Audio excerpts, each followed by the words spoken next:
Hello everybody and welcome to today's Sunday Q&A. And the opening question goes to Nick at London Creative. Hello Nick, how you doing mate? He says, so is the wedding on the weekend of your birthday? Is it a ploy to make sure that Dad never forgets to buy them an anniversary present? You are not wearing your kilt to the wedding. Thought that would be a given. In reference to seat on the truck, yeah, they would need a motor that turns the seat 90 degrees and lowers it, kind of a hitch and a fringe door. Don't know about that bit. And the next one, maybe a Scania T bottlenose. That's what you want. I've never been a fan of lorries that stick out front like the American lorries, which sometimes they make perfect sense because you've got to get under the bonnet. You can just lift the bonnet up rather than having to jack the whole cab up. I just always like square trucks.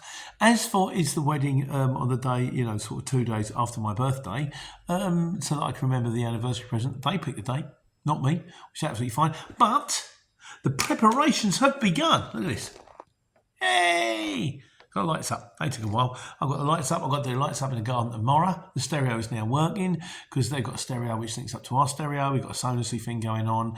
My mate Darren got them an early wedding present so that we can have the stereo rather than a DJ and all that kind of stuff. But yeah, so preparations for the countdown. It's kind of like T minus 20 and counting, or T minus 14 and counting. This time in 2 weeks, there'll be loads of people dancing in here. That'd be good fun, wouldn't it? Really, Still, of course, I have time to record the Sunday Q&A. I'm sure I'm not going to miss out. Questions need to be answered and all that. But yeah, it's all getting a bit lead up for the big day. So, and Shane Hardy says Pete's finally doing YouTube shorts. Yeah, the thing is, what I've worked out is because a lot of the time where I'm sort of rabbiting on the sort of the life on the road videos, and you come across some sort of philosophical thing or some sort of interesting thing or something that's going on in the news, and then I think, well, rather than I'm going to stick them in the life of the road videos just because, or if it occurs to me, it's the 21st century. It's a wonderful time to live. Music, TV, we live like kings. Food, I've got food from around the globe that is delivered to my door in 20 minutes. I have the choice of all the finest garments from the internet, once again, delivered to my door the very next day. Anything you want, you don't have to search for. We live like kings. Never forget that. Freedom, the food, the availability is fantastic. As for the TV, I kind of think, well, if something goes on, you can just sort of pick the phone up and go, do you know what, I never realised, but this thing over here, if you need it, you click that button and it might help someone. And it's just, so there are shorts, there are other channels out there. There is TikTok and there is also Instagram, but they pretty much do the same as YouTube shorts. So if you're the YouTube, you're probably just as easy sticking with the YouTube, it's out there. Feel free. I'll do you a link to the website. I'll do a link just in case. But yeah, all out there. So, right. So last week's mistakes. Steve Campbell says Tower Bridge has got a weight restriction. It's an 18-tonne limit for goods vehicles. It's a struggle to get across the Thames if you're in a big vehicle. Because so if you're coming from say East London, you've obviously got Blackwall.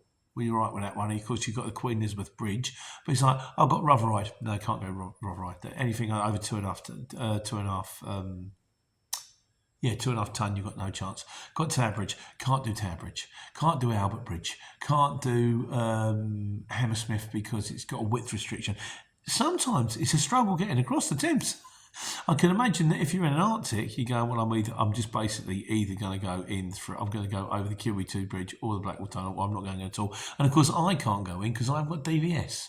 Do I miss it? No, not one bit. And has it cost me any money? No, it hasn't. No. So, but anyway, yeah, thanks for that, Steve. Good to speak to you. I've been catching up with a few people now. I'm back on my own again. I've got a bit of freedom back, and I've actually had the ability to speak to a few people, which I've got to say I'm very, very pleased about. So, and on the subject to which, the first day back, we did the second video on the first day back. Ken Warburton says, wishing you all the very best for the future, Pete. Take care, take money. Thank you, Ken. Appreciate that. Ivor Ross says, oh, it's an absolute meal getting that paddock off. Just open the other side. He says, welcome back. And Johnny13 says, painful with that strap. Yeah, what it was I don't understand them. I went in there And I think it was first day back, and bizarrely, despite the fact I've been doing this for 7 years, the first day back in your own lorry, I did feel a little bit rabbit in the headlights, like, you know. And he went, no, we'll reverse it in, we'll take it off inside. And I'm reversing it in. You know when you do that thing when you're reversing in and you can't see behind you? Because until your cab gets like inside, all you've got is like daylight. And daylight, you're thinking, I could hit something like that. And what you've normally got is some guy behind doing this. Look at his phone. And you think, you're not even looking, mate, you know. Sort of, so I reversed in really, really slowly, got it in. But once I got it in, on that side, there was no space. So it had to come off from this side. And then they turned around and they said, oh, just take it back outside. I'll take it outside. And I thought, I can't be bothered. I'm in now. I've opened the curtains. I'm settled. I went, we'll stick straight around it. We'll stick straight around it. It takes just as long to stick straight around as it will to reposition it outside. So that's what we did. Leechy Lee. Hello, Lee. Good to speak to you, mate. Got to speak to him this week for the first time. Hope everything's going all right. He said, is it me or do those trousers look like they're shrunk in the wash? Yes, I made the fatal error because I needed a new pair. And I thought, well, rather than it was getting like late in the summer, I thought, well, rather than getting another pair of shorts, and it's too warm for like normal trousers, I'll buy some 3/4. I'll treat myself to a pair of clam diggers. So I bought myself some 3/4 trousers thinking they're going to be just as good in the summer as they are in the winter. And as it turned out, no, they're just as useless in the summer as they are in the winter. As in the summer they're too hot, and in the winter I've got cold ankles. So I've got them. What I'm going to do with them, I don't know. I probably will wear them, you know, sort of spring and autumn time, but I'm wearing the long ones now. Yes, it's quite right. And so it's not the finest look in the world either, is it really? Grown man walking around in 3/4 length trousers and white socks. It's just a bit bizarre. Yes, Casey Courier says, he says, nice video, Pete. Good to see you back. He says, don't push yourself too hard. Put your mental health first. Take care. Take money. I'm in a much better place now. It was tough, Casey. It was tough. And you can watch the videos. Sort of, I did the one. We'll do your link on the, you know, going back to when it was on depression. I'm not proud of it, but it is what it is. But if anything else, it is a testimony to keep calm and carry on. You just hammer through it, and it's slowly but surely it's starting to gather pace. I'm still doing a few jobs which I'm not going to get paid for 60 days, but I'm still surviving, probably better than I was before. And, you know, it's sort of just keep going. It's just keep going. That's what you do, like, you know. But I from a headspace point of view, I do feel a lot better. So thank you very much for your support and your concern. And on of course, the more pressing matter, old Codger said, your flag is still upside down. Not anymore, it's not. Because I did a video on that. I'll tape anything. I'll tape me going down the shop for kitchen rolls. It's but changing the flag. Ken Warburton says, at last, well done, Peter. Yes, Ken, I'm sorry it took me so long to come in.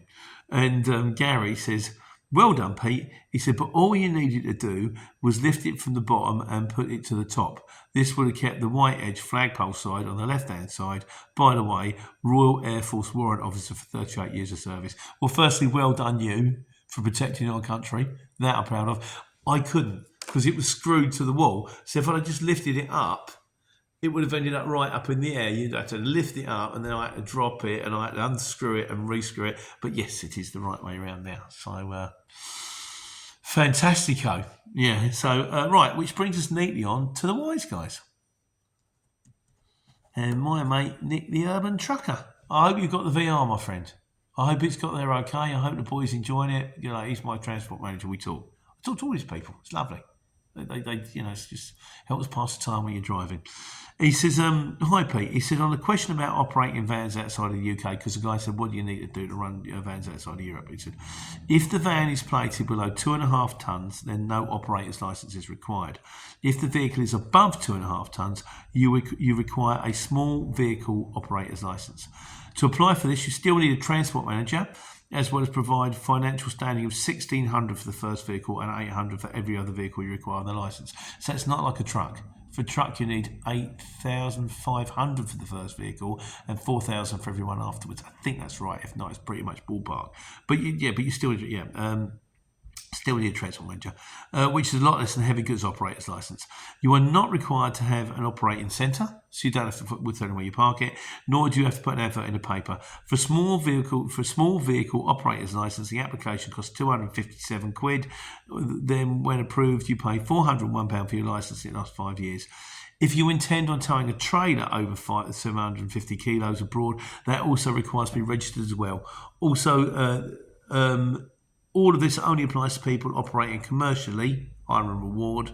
And of course, if your total gross weight exceeds over 3,500 kilos, you will need a tachograph. Hope it says.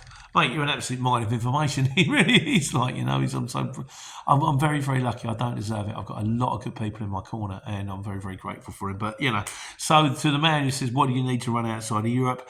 If you're under 2.5 tons, brilliant. If you're over 2.5 tons, it gets slightly complicated, but not quite as complicated as if you're driving a truck. Sounds like the side. That's the Janet and John version there. So, Nick White, George's name says, he said, what? This is one of the wise guys. What do you think of the new CX feature wallet? I think it's an improvement. I don't even know what it is. I'm just on sort of like a owner-driver app. I don't use the CX. I don't use a financial manager because of the fact that some of my jobs don't go through the CX because I've got my own customers, and some of them go through a separate portal. The HPC jobs go through a separate portal, go through Smart. And so I put everything into separate account software. So everything I do is through a thing called Free Agent, which is effectively just like Zero. It's that kind of thing. And it all comes out of there and all goes through there. Some of the invoices I do email via the CX.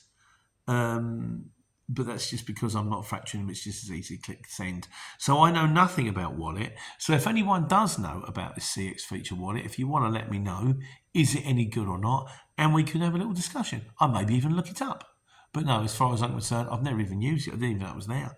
So, and Motor Explorer says, Sprinter for sure, drove the same one to China and back twice. I still recommend a Sprinter. I do think it's still a great van, although the Renault is coming up behind as a sort of a contender. But China and back, that's a long way, isn't it?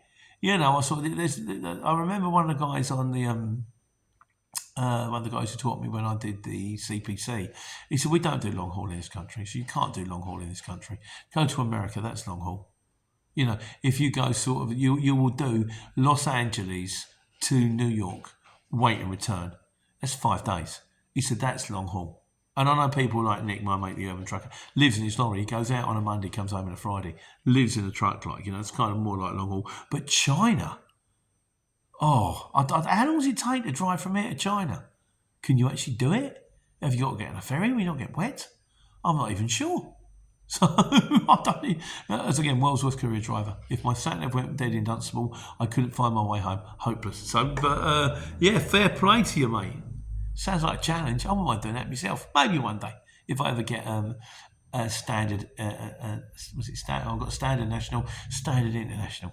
Maybe one day. In the meantime, trucks. And this week on trucks we have Uso C. It says, Tiffany appears to be a lemon. Good luck, mate. Tiffany's doing all right. I get the odd yellow light on the dashboard, but we're still trying to figure out that one. We've got the computer onto it, but I did it for, I've got MOT in 2 weeks' time. We did for MOT prep today. What it needed a tyre turning round because you couldn't read the weight thing on one side, but you could see it on the other side. 2 bulbs. I had a bulb out on a tracer light, and I had a bulb out on the indicator because the orange is supposed to be flashing orange, and it's not the main indicator, it's the side indicator, it's flashing white. So they changed the bulb. Ian and Mark done it. Like I say, too many people around me looking after me. I don't deserve it, but I'm really grateful. So, 2, I've got to get it professionally steam cleaned on Thursday. Doyle's are doing that. It used to be over in Kings Langley, they're now in Hemel Hempstead. And then it's going into Renault tracks on Monday for the MOT, so it's fingers crossed on that one. I'll give you an update on next week, see how we're getting on. And a Yorkshireman's daily grind. He said, stick with DAFs, Pete. I'm pleased you agree with me. He said, reliable and fairly easy on repairs and parts easy to come by. Little tip, keep the air tanks and restraining straps on the tanks free from rust. Give them a quick spray of paint every year with aerosol. Fairly easy on the MOT, but they easy fail on a yearly MOT, but easy to avoid. I shall bear that in mind. With the MOT coming up, I shall bear that in mind. Thank you very much. Which leads us neatly on to miscellaneous. Ivan Spencer. He said, no, we were talking about the ANPR cameras. He says, got a parking ticket up capability Green Luton. That's not far from me. That's where my wife used to work up there. She used to work at Whitbread. Near Junction 10. Stopped for 4 minutes. This is frustrating. This. Got a £40 fine. Got onto them and said I hadn't... And they got onto them and said that I had to pay, even when I said that this is ridiculous. Euro Parking Services didn't want to pay, but didn't want the aggro. Basically, so I was looking for an address. I pulled over because I was looking for an address. I'd have let that one run. I said, take me to court on it then. Take me to court and tell me. But the problem is, it hangs over you like a sword of Damocles, and you think, and you write a letter and an email, and write a letter and an email, and when you look into it, you think, oh, I've spent 4 or 5 hours fighting this. Actually, if you work out, if I could just pay the 60 quid, wipe my mouth and walked away. But it's the aggro. It's just think, just give them the money and shut them up, and I can just forget about it, but there's the aggro, but it's the principle as well, which is, and I was saying it was the aggro, it's the principle. It's like, no, I'm not paying you 60 quid for 4 minutes parking when I clearly wasn't parked. Take me to court and see what happens. I dare say they wouldn't take it to court. I think, in fairness on that one, I think I'd just let it run. I'd have appealed it like I did with the one at the sports ground I was delivering. I appealed it, I lost. I appealed it to the ombudsman, I lost. I went, okay, fine. Take me to court then. Nothing happened. Because they're going to go to court and I was delivering. And any judge worth his salt is going to go, he was delivering. What do you want? Steve Campbell says, he said, I got a parking ticket from an ANPR, I like this, from an ANPR camera years ago in an Aldi car park. Turned out Aldi didn't have planning permission from Durham City Council to have the cameras installed. So the thing didn't stand.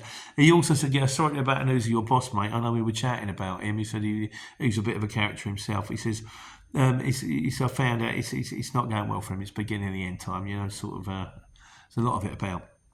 He says his daughter's taking over, although the operator's license will be in her name as my boss is, it's not working. They're working things out on that side of things. He said, my job is still safe. However, our maintenance guy who does the inspections has also quit and took on a full-time PAY job. And my boss was he was our house mechanic, so we would do the maintenance as well. Like, we've currently got a maintenance guy who doesn't work weekends, which doesn't work because we're all out on the road all week. Don't suppose any of the wise guys know someone or know anyone in Sunderland or surrounding areas who does weekends. So if you're in the Sunderland area and you're a lorry mechanic and you do weekends, can we put something in the comments and maybe we can hook you two guys up and maybe it can work. That's what we're here for. Paul Oldfield says, oh yes, it's DVS. I can't go into London because I haven't got DVS cameras on my truck. But bearing in mind, to fit DVS on my truck is 1,600 quid, and it's changing at the end of October that you need a radar, and with a radar it's £2,000. So everyone's already got a system which they've fitted because they have to. They paid the £1,600 back in the day, and now paying 400 quid for a whole kit. I'd have to pay 2k. Now, bearing in mind I paid 5k for the truck, I'm not about to spend £2,000 on cameras to go on it, and I don't want to go to London anyway. You can keep it. Paul Oldfield says, what happened to being responsible for your own driving or riding? He said, I've noticed time and again cyclists risking their lives just because they don't want to slow down or be in the wrong place in the road. We've spent millions on cycle lanes, so the guys on two wheels can play with. They still play with traffic. Putting these cycle lanes in has made it nearly impossible to filter on a motorbike as cars are all driving in the middle of the road. I think everything has its contraindications. As for the DVS thing, to a certain extent, I think it makes sense. Having cameras around a lorry, there are blind spots you can't see. And you might go, you sort of look in your mirror, look at your camera, there's a guy there on a bike. And you're like, oh, Yeah, I couldn't see him. As for the vehicle is turning right, vehicle is reversing, beep, beep, beep. The problem with these things is they're like, in my mind, they're like high visibility vests. It's what I call it's kind of the Incredibles principle. Whereas, I'm going to give everybody superpowers, and then everybody will be super, and as a result of which, nobody will be.